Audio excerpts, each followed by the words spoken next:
What's up, guys, and welcome to another YouTube video from the Livestream Mix Co. Be sure to hit that subscribe button before you go any further. We're about to dig in to how to make your drums punch and why yours might not be. So hit that subscribe button and let's check it out.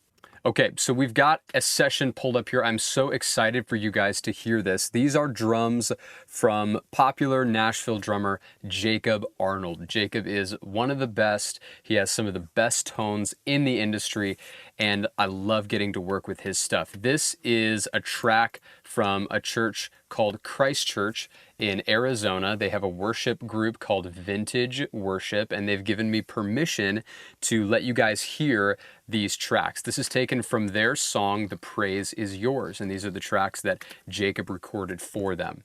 Now, I wanted to use these as an example because Jacob is such a great example of a drummer who is mindful of his miking, his phase, and all of the other things that go into making drums sound great. So right off the bat, when I press play, you're going to hear an incredible sounding kit.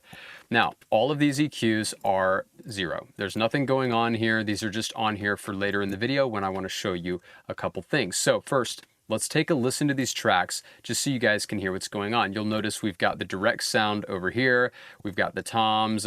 We have then hats, overheads, rooms, and Galaxy, which is a mono mic that has some effects on it from him. And then we have all of his extra percussion down here that we're not going to use in this video. But here is the raw drum kit. Here's what it sounds like. You're going to love this.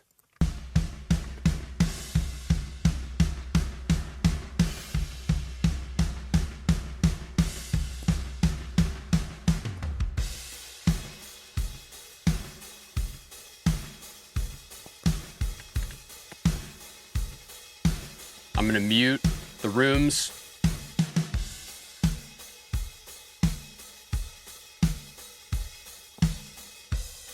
Note how full and thick those drums are.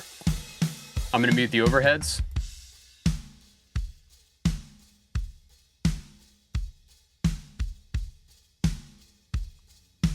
Wow. What an incredible raw sounding kit. Now, you'll see here Jacob has a snare trigger that he has put in there himself to go along with his actual snare. Here's what his actual snare sounds like just soloed.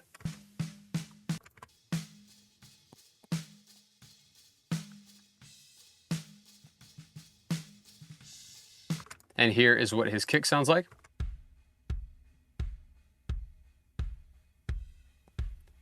And here is with the kick trigger that he added.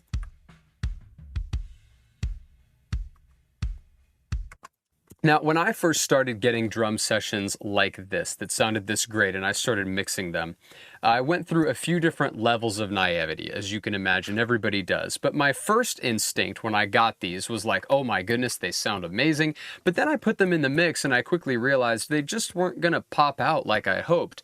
And my initial reaction as a young engineer was to mute all of the overheads and just listen to the raw mics by themselves, just the direct sound. And I took that and I started mixing it, and I tried not to trigger as much as I could, but I eventually realized, I have to trigger. And I triggered a little bit, and then it wasn't working and I was lacking punch. And so then I ended up just 100% sampling, and then I just brought in the overheads, and that's fine, right? There's nothing wrong with that. But I mean, these are amazing sounding drums. That was not necessary. Then I quickly realized, after mixing a few sessions like that, man, I'm just really taking the life out of these sessions, and it's just not sounding great. So my next stage of naivety was just to leave it all, because I began to realize that the rooms and the overheads play a massive part in the overall sound of the drum kit. So I was like, well, I'm just not going to touch anything. I'm going to leave it all, and I'm just going to mix it how it is. And then I ended up with kind of thick and lifeless mixes because I wasn't doing anything to accentuate the punch and the thickness of the direct mics. And so after all of that, I've kind of come to now a hybrid system, which I hope represents a more mature perspective as a mix engineer, and I'm sure that I'll continue to evolve over time. But the first thing I want to talk about is phase. And this could be one of the #1 reasons why your drums aren't punching. It is hard to keep track of phase across all of these different microphones, especially as you start adding samples. So let's imagine that the samples are turned off. I'm going to mute these two here, the kick and snare trigger, and we just have kick mic, snare mic, 2 tom mics, 1, 2, there's actually 2 here, so 3, 4, 5 overhead style mics. That's a lot of mics to keep track of, not to mention that Jacob probably already committed down his bottom and top snare here. And his kick in and out are committed down here. So it actually started off with more mics than that. And so you might have more. You might have a kick in, a kick out, a snare top, a snare bottom. And so with all of those mics, the first thing you need to check for is, are those mics in phase? And hopefully when you went through the setup process of placing your overheads and placing your top and bottom mic, you were mindful of that and you positioned them in a way to where they are in phase. But it's very easy to go through and check. So let's listen to what that sounds like. What we're going to do is we're going to take the snare trigger and the snare, and we're going to put them out of phase so that you can hear exactly what that sounds like.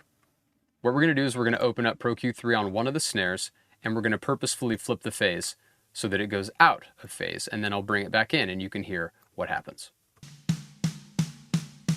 In phase, out of phase.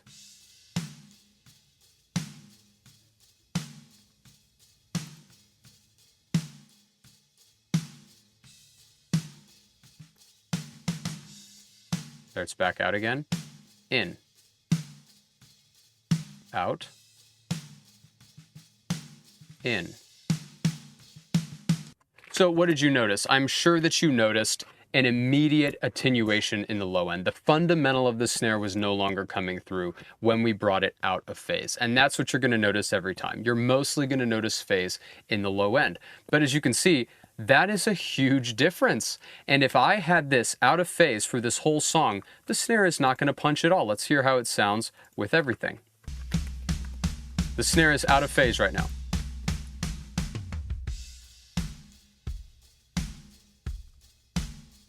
There's no weight in the middle of the track. You can still hear the snare, but it's not heavy. Let's put it in phase. Oh my goodness. There it is. Now let's show you what this would sound like on the kick. Same exact example. In phase. Out of phase. In phase. Out of phase. Massive, massive difference. Now, this doesn't just apply to direct mics. Look at these overheads. You can see a little fundamental from the kick coming down in here. You can definitely see the snare. So now let's take the snare mic and the overheads, and let's bring the overheads out of phase with the snare. So they are in phase now, out of phase, in phase, out of phase, in phase. So that you can hear this better, I'm going to bring that up because I don't know if you guys will be able to hear it on your listening environment or maybe on through YouTube. I can definitely hear a difference. Let me bring this up. In phase, out of phase. In phase, out of phase. In phase. Massive, massive difference. Same thing with the rooms. Let's look at the rooms. Rooms and snare. Oh, wrong EQ. So this is in phase, out of phase. In phase, out of phase. So if your drums are lacking punch, one of the first things that you should check is phase. You should check it between the direct sound and the triggers. You should check it between the direct sound and the overheads, the triggers and the overheads and the toms, Everything should be as in phase as possible. Well, I hope you guys have enjoyed this video. Make sure to check the phase on your drum kit this Sunday at church. This goes for your front of house guy. This goes for your broadcast guy. Make sure that that top and bottom snare mic are in phase, your toms are in phase with your overheads, and everything is working together to create that beef and create that sound that you're looking for. If you enjoyed this video and you want to see more content like this, subscribe to the Livestream Mix Co. And until next time, happy mixing.